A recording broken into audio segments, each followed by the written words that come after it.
Pinto chegando aí, alguns minutos depois, com a sua mais nova aquisição. Ei, deixa eu atravessar ele. A moto do Jonas, ó. Pinto, lodo, Pinto. Vai, Pinto!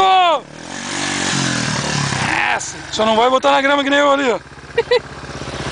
Lá vem o nosso amigo Moisés. Pouso de piloto, tarimba de piloto e trancou o piloto. E Bubu. E continuaremos essa gravação após os comerciais, porque tá trancado o homem lá. 1h30 depois. O que tu acha, meu querido Jonas? 1h30 depois o Moisés está no mesmo lugar. Começou hoje, por isso. Primeira trilha dele. É, segundo os guris aí, a inexperiência do Moisés tá falando mais alto. E a fome também. O Moisés, vai acabar a memória da máquina.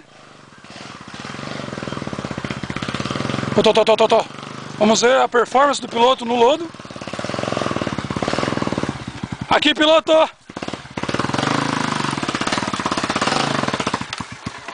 E aí, meu querido, algumas palavras após essa tranqueira? Fome. Muita emoção.